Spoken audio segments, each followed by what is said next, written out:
My daughter-in-law slapped me outside court minutes later. I walked in as the judge's guest. I had barely made it up the courthouse steps when Rose's voice tore through the morning air, sharp enough to slice the breath straight out of my lungs. "You're nothing but a walking corpse, living off our money," she spat, her words echoing off the stone columns as if she wanted the entire city of Houston to hear her humiliation of me. God, I wish you'd just die already so I wouldn't have to babysit your useless, wrinkled hide. Do you even know how pathetic you look? I felt my fingers tremble against the railing, the old injury at the back of my skull prickling the way it always did when my memory faltered. Some days the world blurred in thin gaps, small pieces missing like pages torn from a book. But Rose's voice, vicious, bright, unrelenting, was impossible to forget. "Look at you," she hissed. "You don't even know where you're walking. You embarrass us every time you breathe, and you don't even have the dignity to feel ashamed." I tried to steady myself, tried to pull the edges of my thoughts together, but the noise of traffic and courthouse chatter wove into her shouting until everything felt like a tightening circle I couldn't step out of.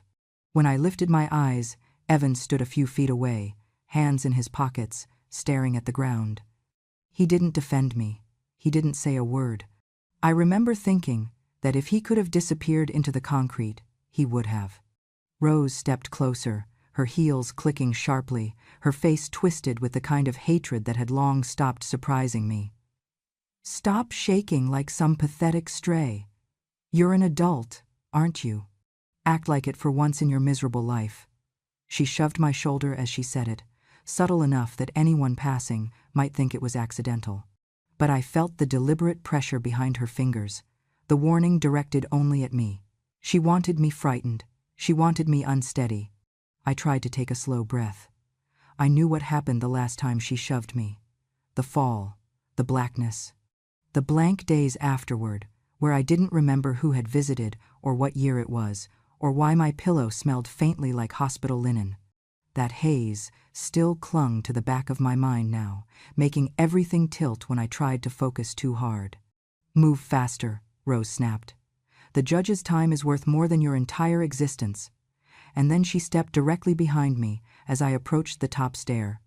I felt her presence before I felt her hand, fingers closing around my arm, tugging forward just sharply enough that my slippered foot slipped on the edge.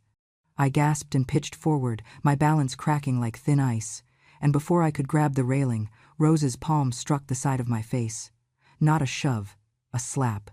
Hard enough that my vision burst white at the edges. I stumbled, catching myself against the cold metal rail with both hands.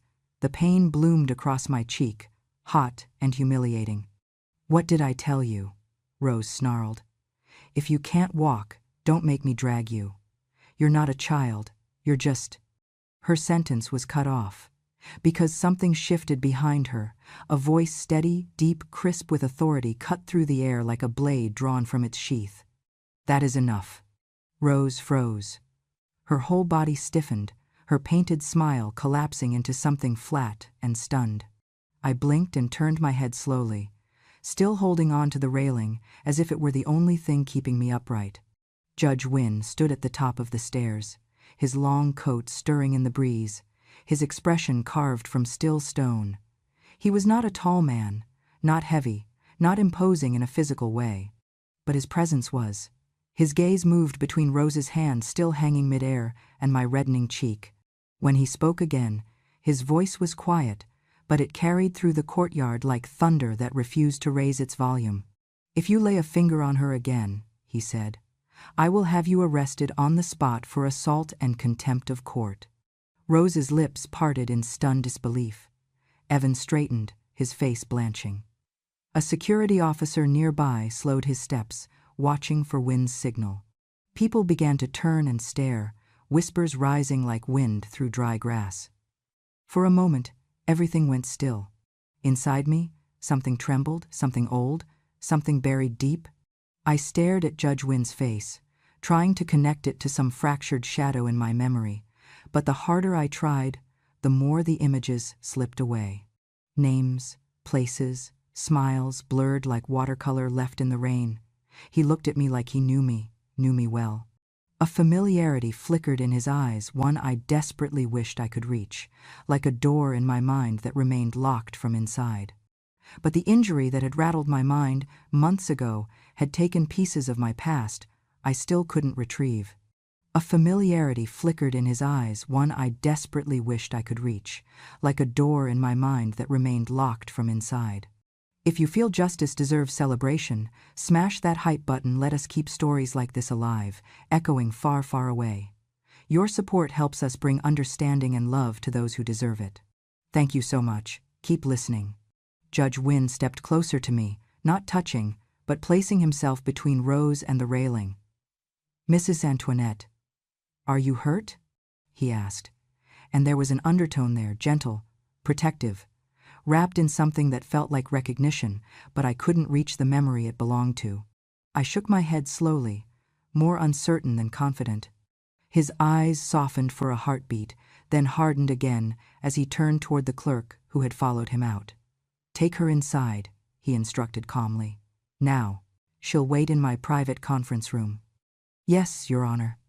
Rose's mouth twisted. "You can't just—" Wynne lifted one eyebrow, a tiny motion that carried a warning. Rose finally understood. She snapped her jaw closed, her face paling back to the shade it held when she lied or when someone with true authority stood in her way. Evan lowered his eyes to the ground. For one fleeting second, I saw something like shame flicker across his face. The clerk guided me gently toward the glass doors. Behind me, Rose sputtered under her breath, blocked from following, blocked from controlling the next minutes of my life for the first time in years. As the doors closed behind me with a soft, final click, I felt the world shift, not violently, not suddenly, but with the quiet certainty that everything that came next would no longer belong to Rose's control. I didn't know why Judge Wynne had stepped in. I didn't know why he had looked at me with familiarity. I didn't know what part of my past had slipped beyond my injured memory. But I knew one thing clearly. Something she never expected had just begun. I have lived long enough to learn that hatred rarely begins with a single moment. It grows the way cracks spread through old porcelain, slow and invisible, until suddenly everything shatters and people swear it happened all at once. Evan did not begin life resenting me. He was a quiet child, gentle, sensitive, the kind of boy who cried when I left for work, but always waited by the window until I came home. The change began with his father, long before Rose sharpened it into something deadly. My husband used to say things in a casual tone that never felt casual. "Your mother loves her patients more than she loves you," he would tell Evan when I worked late shifts at the hospital. "Look at her always running after strangers while you sit here waiting." He said it with a bitter smile, one he thought Evan couldn't understand, but children understand more than adults ever admit. I came home exhausted from saving someone's life, but what my son heard was that I chose strangers over him, and eventually he believed it. The cruelest part is that Evan doesn't remember the day I saved him. He remembers only the embarrassment, not the terror. He had been playing with two boys from the neighborhood, daring each other to cross the street without looking. When he stepped out in front of a truck, I saw it before anyone mothers always do. I ran, grabbed him by the collar, yanked him back so hard we both fell onto the sidewalk. My heart was pounding so violently I could taste metal on my tongue. But his friends were watching, and panic came out as anger. I scolded him for crossing without checking, my voice too sharp, too loud. I held him afterward, I remember that part, but what stayed with him was the humiliation, not the rescue. In his memory, I yelled at him in front of his friends. The truck, the near death, the shaking hands, all erased. As he grew, so did the distortions. My night shifts, which paid for his textbooks and his summer science camps, became proof that Mom was never around. My exhaustion became, Mom doesn't care enough to try. His father fed those thoughts like dry wood into a fire he never intended to put out. And then Rose stepped into his life. From the beginning, she assessed me the way people inspect a house they might want to demolish, noting the weaknesses, the places she could break without leaving obvious cracks. She was beautiful, ambitious, and angry in the way people become when they feel the world owes them more than they've earned. She studied Evan with hungry eyes and discovered the insecurity his father had planted years before. Once she found it, she watered it every single day. "She works as a nurse because she failed at everything else," Rose would whisper to him, just loud enough for me to hear, but soft enough for Evan to think she was only venting. "Your mother is drowning you.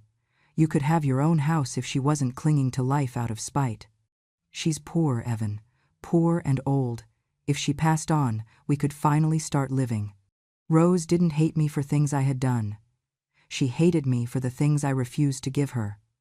I had no idea then that saying no was enough to make me her enemy forever. A few months later, she asked to borrow money for a cosmetic procedure, a nose surgery she claimed she deserved after all the stress I put her through. I didn't have the savings, and even if I did, I wasn't going to fund her vanity. She carried that refusal like a burning coal she never put down. But the moment that sealed her hatred, the one she brought up again and again afterward, was the day Evan threw a rock through the neighbor's window. I marched him over to apologize, made him admit his mistake. Rose later pulled me aside and hissed, "You humiliated him. A real mother protects her son. You just love making him look weak." I tried to explain that accountability was love. She walked away before I finished the sentence. Over time, those seeds became a forest of resentment. And then came the fall. When I woke up, days had been carved out of my mind like pages torn from a diary. Rose told Evan I slipped. Evan believed her. I forgot the truth. In the end, the cruelty didn't begin with a slap outside the courthouse. It began with the small, deliberate ways my history was rewritten, until my own son saw me not as his mother, but as the obstacle Rose convinced him I was. And I didn't remember any of it until the day someone finally protected me again. I used to think the worst humiliation in my life was behind me the day Rose slapped me on those courthouse steps, but as I stood inside the hallway waiting for Judge Wynn's clerk to return, I could hear the noise from outside, the sound of people laughing. Laughter always travels farther when it's aimed at someone who's already wounded. Through the thin glass of the courthouse door, I saw Rose standing with a small cluster of her friends, her arms crossed, her smile wide and vicious. She tossed her hair back the way she always did when she wanted attention, and her voice carried like a knife sliding under a door. "She's practically brain dead at this point," Rose bragged. "Getting her to hand over the house is going to be easier than teaching a dog to sit." Her friends laughed, loud enough that some of the attorneys walking by turned to stare. One of them, a woman in a red blazer, snorted and said, "Honestly, Rose, that old hag should have broken her neck the last time she fell. Would have saved you the trouble." Another chimed in, "Imagine still being alive just to be a burden. Couldn't be me." I felt a coldness crawl up the back of my neck. But those memories didn't stay steady. They flickered like a faulty light, leaving me unsure what was real and what my mind filled in on its own. I tried to focus, tried to breathe, but voices echoed again, this time Evan's. He wasn't laughing like Rose's friends. He stood apart, leaning against the stone column outside the courthouse, speaking to a man I didn't recognize. His face was tight, his posture defensive, the way he always looked when he wanted sympathy without admitting guilt. "It's constant," Evan complained. "She forgets everything. She wanders. She costs money we don't have. People act like I'm the bad guy, but she's the one making life hell for me and Rose." The man nodded sympathetically, and Evan shook his head, lowering his voice even though I could still read his lips through the window. "If she would just stop dragging things out, maybe Rose and I could finally move on." Move on. From what? From me? From the life I gave him? From the woman who worked herself sick so he could have shoes, books, braces, and every single chance his father never provided? My chest tightened. I touched the side of my temple, the place where the slap still burned. I didn't understand how resentment could grow this large, or how blindness could last this long. And then Avery Cross appeared around the corner. Avery had lived next door to us for years. Younger than me by decades, but kind in a way people rarely are anymore. She had brought soup when I was sick, helped me carry groceries when Evan didn't come to the door, and once patched a scrape on my knee after I tripped on the back step. She always noticed things, even when she pretended she didn't. She saw the commotion outside the courthouse, and her eyes narrowed. She walked straight toward me, slipping inside the hallway through the side door. Her voice was low when she spoke. "Are you all right?" I nodded, though we both knew it wasn't true. Her gaze flicked toward the bruise rising beneath my eye. She hesitated, then reached into her purse. "I didn't know if I should show you this," she whispered, "but I think you'll need it." She handed me her phone. On the screen were photos grainy, taken from a distance, but unmistakable. Rose standing over me in the backyard weeks ago, yelling, one hand gripping my shoulder. Another photo captured her shoving me as I reached for the laundry basket. A third showed me on the ground, clutching my arm, while Rose walked away, unfazed. "I heard you cry for help that day," Avery said softly. "But by the time I reached the fence, Evan was telling you to stop making a scene. I took photos because something felt wrong." My breath trembled. I didn't know whether to thank her or collapse. As I lowered the phone, something slipped from my purse, a small, folded piece of paper I didn't remember writing. I blinked, picked it up, and unfolded it slowly. The handwriting was my own. "Don't let me forget the time she pushed me." The ink was wobbly, as if written with shaking hands. At the bottom, smeared but legible, were 3 more words. "She'll do it again." My heartbeat thudded in my ears. I didn't remember writing that note. But something inside me, the part that survived every fall, every insult, every shove disguised as an accident, knew it was the truth. And for the first time, I wondered if forgetting was the only thing keeping me alive. When Judge Wynn asked me to sit, his expression was steady. But there was something else beneath it, concern. Yes, but also a quiet recognition that unsettled me.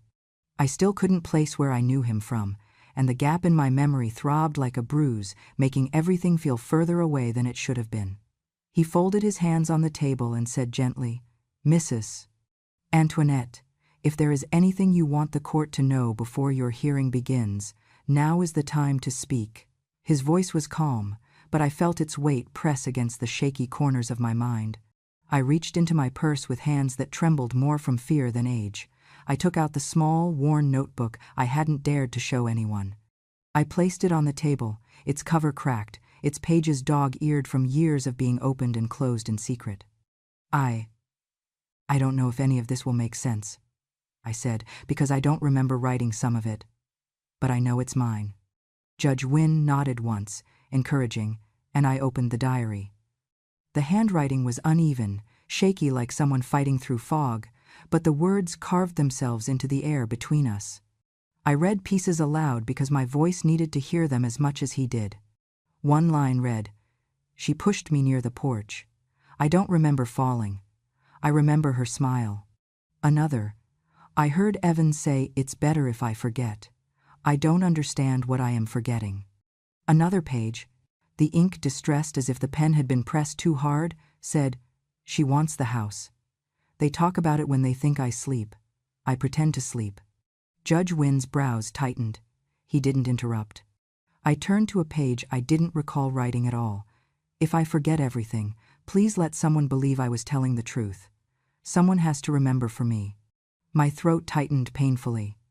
He reached for the notebook, not snatching it, but receiving it like something fragile he had the duty to protect. As he skimmed the entries, his jaw shifted subtly, and the softness in his eyes thinned into something sharper. I wasn't done. "There's something else," I whispered. I took out the old phone, the one my husband had set up years before he passed. He always worried about me being alone, so he installed an automatic recording function. It turned on whenever the microphone detected raised voices.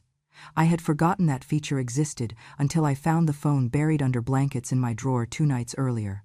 The screen was cracked, the battery weak, but the recordings were still there. I placed it in front of Judge Wynn. It recorded things, arguments, moments I didn't even know were being saved. He unlocked the file list, then looked at me silently, asking permission. I nodded. He pressed play on the first recording. Rose's voice burst out sharply. "You think I'm going to wait forever? Just sign the damn house over and stop dragging out your miserable life."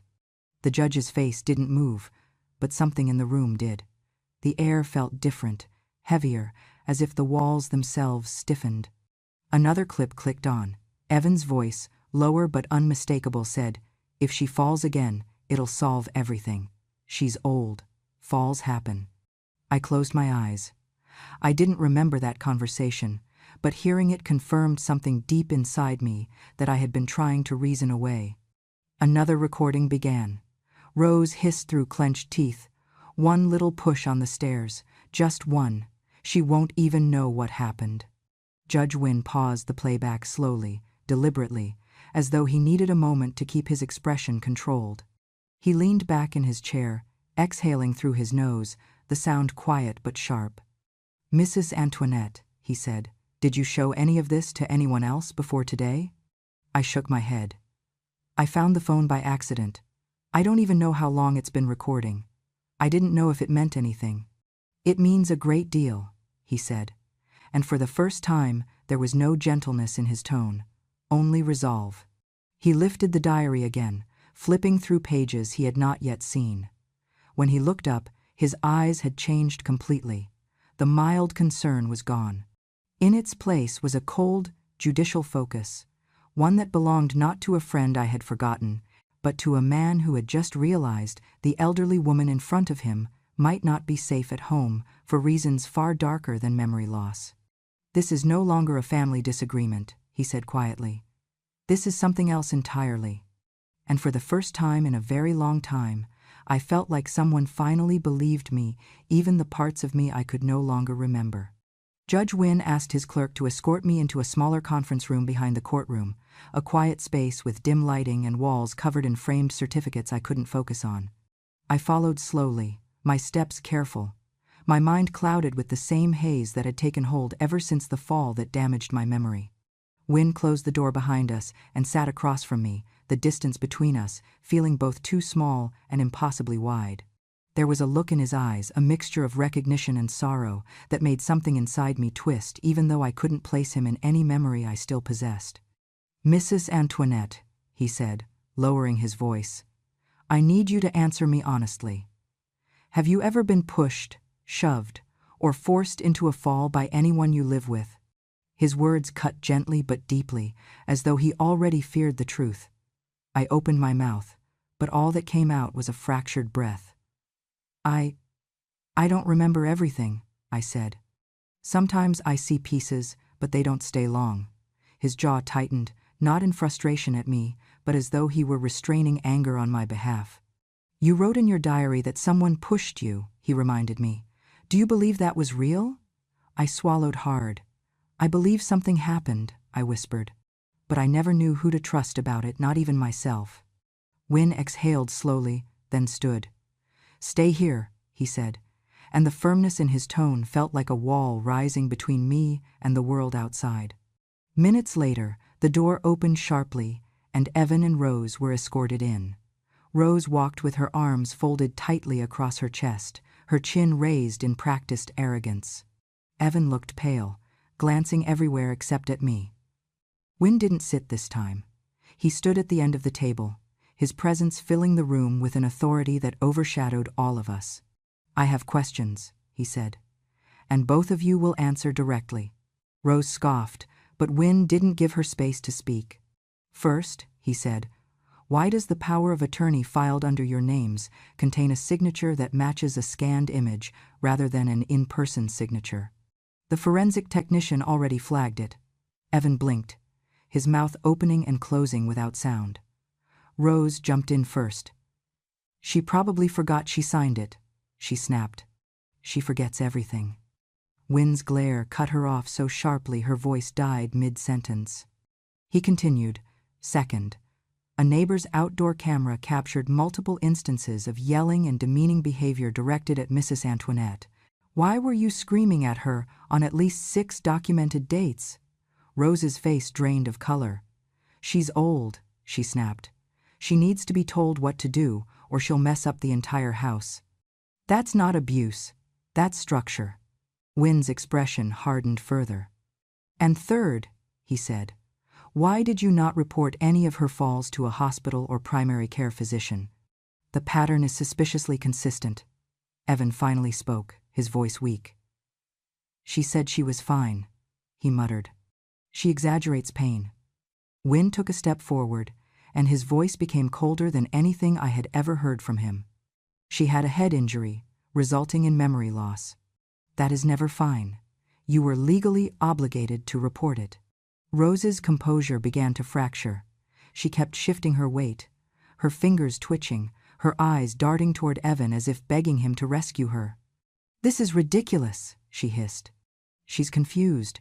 She's always confused. She makes up things. You can't trust a single word that woman says." She pointed at me as though I were a defective object she wanted returned. "She's trying to ruin us because she likes playing the victim." Wynne slammed a folder on the table, not violently, but decisively enough that the sound made Rose flinch. "Enough," he said. "Mrs. Antoinette may forget events due to trauma. That does not invalidate the evidence." Then came the moment I hadn't expected, the moment everything shifted. Wynne straightened, his posture tall and unwavering, and said, "Given the contents of the diary, the recovered recordings, and your behavior at the courthouse steps this morning, this court will open a formal investigation into elder abuse, coercion, and potential financial exploitation." Rose opened her mouth to scream, but no sound came out. Evan dropped his gaze to the floor. "This is not optional," Wynne continued. "Until the investigation concludes, Mrs. Antoinette will not return to your home. She will be placed under temporary protective supervision." Rose's face contorted with fury, her composure disintegrating completely. "You can't do this! She's lying! She's manipulating you!" Wynne looked at her with a coldness that left no room for argument. "If you raise your voice again," he said, "I will hold you in contempt of court and have you removed immediately." And for the first time since my memory began failing me, I felt something sharp and bright inside my chest. Safety. The courtroom felt colder than the hallway outside, a kind of cold that settled into my bones, even though the air wasn't actually chilly. Judge Wynne instructed the bailiff to seat me near the witness stand, but he didn't call on me yet. Instead, he said, "Before we proceed, the court will review newly submitted evidence." His voice carried a weight that made the room fall into immediate silence. I folded my hands together, tightening them in my lap as though they were the only solid thing keeping me steady. Rose sat across the aisle, her ankles crossed, her jaw clenched so tightly the muscles pulsed along her cheek. Evan kept his gaze fixed on the floor. I could see his knees bouncing restlessly. They didn't look like a married couple anymore, but like two people waiting for the ground to open and swallow them. Then the courtroom door opened. Avery Cross stepped inside. Her presence was quiet but firm, the kind of presence that did not need noise to be felt. She carried a simple brown envelope pressed against her chest as she approached the clerk's desk. Rose's lips parted first in confusion, then in recognition, and finally in dread. Wynne gestured for Avery to take the stand. Avery lifted her right hand, swore in, and sat down. Her voice trembled at first, but steadied with every sentence. "I live next door to Mrs. Antoinette," she said. "I've heard things, seen things I didn't understand at first." The clerk passed the envelope to Wynne. He opened it, eyes scanning each photograph with slow precision. Then he held the first one up, a clear image of Rose leaning over me at the backyard fence, her mouth twisted in a scream while my face looked small and frightened. Rose shot to her feet. That was taken out of context. "Sit down, Mrs. Whitcomb," Wynne commanded, and she dropped back into her chair as though the words had weight. A second photograph was displayed, Evan standing at the kitchen doorway, arms folded, while I lay on the tile after one of my accidents. He made no move to help in the picture. His expression was empty, indifferent. A murmur rolled through the courtroom. Avery continued, voice cracking. "There were nights I heard her call out for help. I knocked on the door, but they never let me in. Once I saw Mrs. Antoinette try to climb the porch step and fall backward." Rose laughed. Evan walked inside. My chest tightened so sharply I had to grip the arms of my chair. Wynne leaned forward. "Why didn't you report this sooner?" Avery swallowed. "She always told me she was fine, and I thought Maybe it wasn't my place. But then she started looking, afraid. She blinked fast. So, when I heard shouting this morning, I followed her to the courthouse. Rose muttered under her breath, "Stupid, meddling bitch." Wynne heard it. "Mrs. Whitcomb," he warned, "you are making this far worse for yourself." For the first time since this nightmare began, I felt a flicker of power shift away from the people who had controlled my life and toward the truth. Wynne set the photos down and picked up the diary I had turned in earlier. Its pages were worn and creased. The handwriting slanted unevenly from the tremor in my hands during those months I could barely remember. He cleared his throat. "These entries," he said, "were written before Mrs. Antoinette's memory loss." He began reading. "March 12, I heard them whispering about selling the house once I'm gone." "I don't know what that means." Evan's head snapped up. His lips parted as if he wanted to object, but nothing came out. Wynne read another. "April 2, I feel dizzy again. Rose said it's normal for old people. But I saw her watching the stairs as I climbed." Rose crossed her arms, staring straight ahead, refusing to react. Then Wynne's voice softened, but the softness made every syllable cut deeper. "May 19. I think they want me dead. I don't want to believe it, but the way they talk when they think I cannot hear, it scares me." A hush fell across the courtroom, so complete I could hear the ticking of the wall clock. Evan's shoulders folded inward. It wasn't just guilt, it was the slow, painful comprehension of a man who finally recognized every warning he once ignored. He began to realize that the truth had been living beside him for years, waiting for the courage he never offered. His hands came to his face, fingers digging into his forehead as though he wanted to tear something out from behind his eyes. Whatever bravado he had, left drained away. Wynne nodded to the technician. A small speaker was placed on the table. "We will now listen to the audio recovered from the old device." Rose surged up. "This is outrageous! That old phone is broken!" "Silence," Wynne said, and her voice died mid-protest. The first recording clicked on. My voice trembled faintly in the background, followed immediately by Rose's voice, sharp, venomous, unmistakable. "I swear, just one more fall, and this whole mess will sort itself out." Someone gasped in the back of the courtroom. Another recording followed, Evan's voice lower, hesitant but complicit. "Maybe we should wait until after the refinance clears. Then it won't look planned." I felt my stomach twist so hard I thought I might collapse.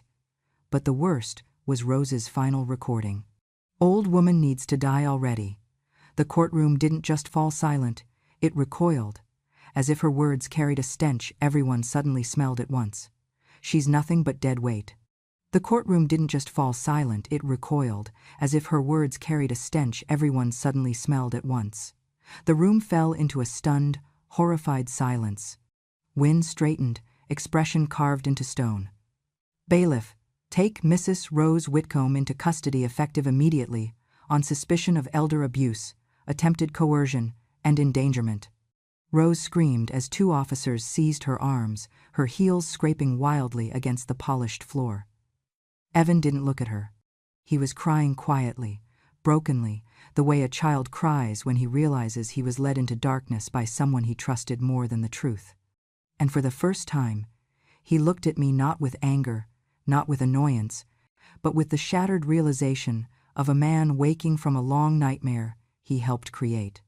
After Rose was dragged out of the courtroom, kicking and cursing and still trying to twist herself into the role of the victim, the silence she left behind was almost heavier than her voice had been. I sat there with my hands folded, feeling the tremble finally leave my fingers, as though my body was realizing it no longer had to brace for another blow. Justice was slow, yes, but at least it had finally found its way to the right doorstep. The days that followed were a blur of hearings, interviews, filings, and statements.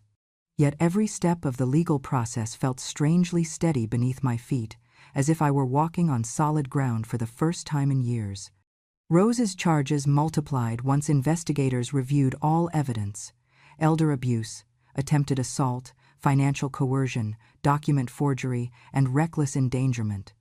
The district attorney added an enhancement because I was considered a vulnerable adult under Texas law. When the sentencing finally came, she stood in court wearing a cheap gray jumpsuit, her hair uncoiled, her face drawn and tight from sleepless nights in the county jail. She didn't look like the woman who once slapped me with manicured nails or who strutted through the house as though the walls themselves bowed for her. The judge read the sentence in an even voice. 18 to 25 years in state prison, depending on her behavior and cooperation. Rose's knees almost buckled. She screamed my name like a curse, shouting that I had ruined her life. I simply looked back at her with the calm I had earned through suffering and said nothing. There was nothing left to say. Those years were not stolen from her. She had carved them out herself. Her parental rights, if she ever had any intention of being a mother, were terminated within the month. And when she was led away in handcuffs, she did not look like a villain anymore. She looked like a small, furious shadow who finally ran out of darkness to hide behind. My son's consequences came differently. He did not go to prison. The prosecution recognized that Rose was the mastermind, the one who manipulated, threatened, and filled his head with promises of a future built on my absence. But manipulation does not excuse participation, and Evan had participated by silence, by indifference, by convenience. He received 3 years of community supervision, mandatory counseling, and 200 hours of community service in a senior care program. The irony was cruel but fitting. He tried to speak to me after the sentencing, but for the first time in my life, I realized I had no obligation to soothe the pain he had created. He cried a quiet, stuttering cry that made him look like the little boy I once rescued from the street all those years ago. He apologized, over and over, but every apology felt like water poured over ashes, too late to revive what had burned. He also lost every legal claim to my estate. Wynne made sure my revised documents were ironclad. The house, the savings, everything I had built, all of it was protected from him.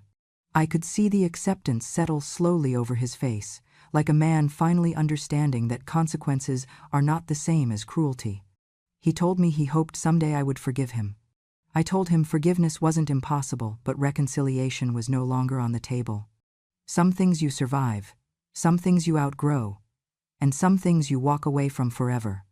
Avery stayed by my side through every meeting, every hearing, every doctor visit.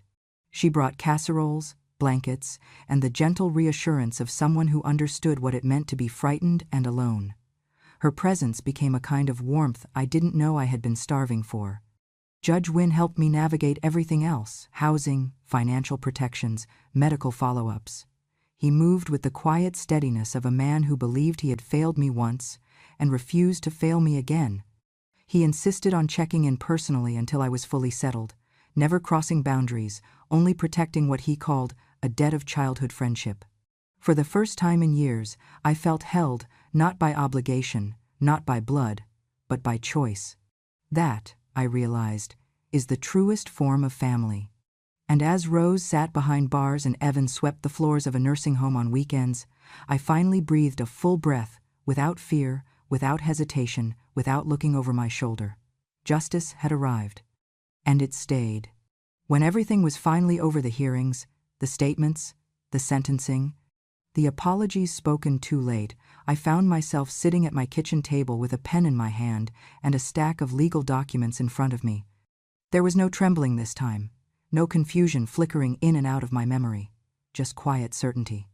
For the first time in decades, I was rewriting the story of my life on my own terms. I began with my will. The house I had worked for, bled for, sacrificed for, I left it to Avery. It wasn't simply gratitude for her courage. It was recognition. She had protected me when my own family would have gladly watched me fall. Kindness like that deserved a legacy. A significant portion of my savings went to a local shelter for abused women, many of them mothers and grandmothers who had been silenced by the very people who were supposed to protect them. I wanted them to have a refuge stronger than the fear that chased them. And then I reached Evan's name. I did not cross it out in anger. I crossed it out with steadiness, with truth, with the understanding that love without respect is not love, it is captivity. When I wrote the words, "He shall receive nothing," they carried no bitterness, only release. As I signed the final page, a soft knock sounded at my door. Judge Wynne stepped inside with a gentle nod, holding an envelope I didn't recognize.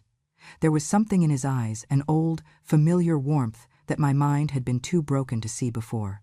"I found something," he said, setting the envelope in front of me. "Thought you might want it back." Inside were 3 photographs, 2 children standing in a field of summer grass, holding fishing rods twice their height, grinning with missing teeth. Me and Wynne, 12 years old, sunburned, and inseparable. The memories hit me like a wave breaking across rock, sudden, powerful, unstoppable. I gripped the edge of the table as images poured back into place, laughing at the creek, sharing sandwiches, racing bicycles down dusty back roads, promising we'd never lose each other. And then I remembered the accident, the shove, the fall, the ringing in my skull, the strange fog that swallowed whole pieces of my life, the ache of forgetting someone who once felt like a piece of my own soul. Tears blurred the photograph. "I'm sorry," I whispered, my voice cracking. "I didn't remember you." Wynne shook his head softly. "You survived. That's enough." He placed a hand over mine, steady and warm, and for the first time, in many years, I felt safe in a way that didn't depend on fear disappearing but on goodness staying. A week later, I moved into a small cottage on the quieter side of Houston, a modest place with pale blue shutters and a porch swing that creaked like it had stories of its own. It wasn't grand, but it was mine, wholly mine, without shadows in the hallways or insults echoing through thin walls. Avery visited every other day, carrying groceries or gossip, or simply the warmth of someone who cared, because it was her nature. Wynne came often too, sometimes to check on me, sometimes to talk about nothing in particular, sometimes just to sit on the porch and breathe the quiet evening air with me like we used to on childhood summer nights. In that small cottage, I discovered a kind of peace that didn't feel fragile or borrowed. It felt earned. I planted herbs in the backyard, hung lace curtains in the kitchen, and learned to sleep without waiting for footsteps outside my door. I cooked what I wanted, watched old movies, and called Avery whenever I burned something, which was more often than I cared to admit. And little by little, the fear that had once lived in my bones began to dissolve, replaced by something lighter, something steady, something alive. One evening, as the sky turned gold and the cicadas started their nightly chorus, I sat on my porch swing and let my hands rest quietly in my lap. I thought of the courthouse steps, of Rose's slap, of Evan's silence, of the years I spent believing I was walking toward the end of my life. I thought of the fall that nearly killed me, the lies they fed each other, the plan they made over coffee and convenience.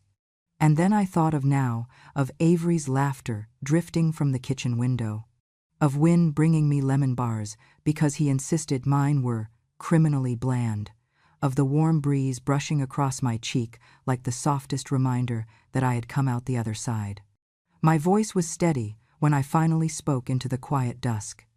They thought pushing me down the steps would end my life. But I stood back up, and they're the ones who fell into the hole they dug. I leaned back, closed my eyes, and let the swing move gently beneath me. For the first time in a long time, I didn't feel old. I felt as if the years they tried to steal from me were quietly returning, settling back into the places they belonged. I didn't feel afraid. I felt free. And freedom, I realized, was the sweetest ending of all. Thank you, dear listener, for staying with me until the end of this journey. Stories like mine are not just about pain, they're about rising after the fall, reclaiming the pieces of ourselves that others tried to break, and remembering that no grandmother, no elder, no human being deserves to be treated as disposable. If this story touched your heart, if it made you angry for the right reasons, if it reminded you that justice can still shine through even the darkest moments, then I hope you'll stay close. Please subscribe to Grandma True Stories, where voices like mine are finally heard, honored, and protected. Your support helps keep these stories alive, stories of strength, survival, and the quiet courage of grandmothers everywhere who refuse to be erased. Thank you for listening. Take care of yourself, and take care of the elders who once took care of you.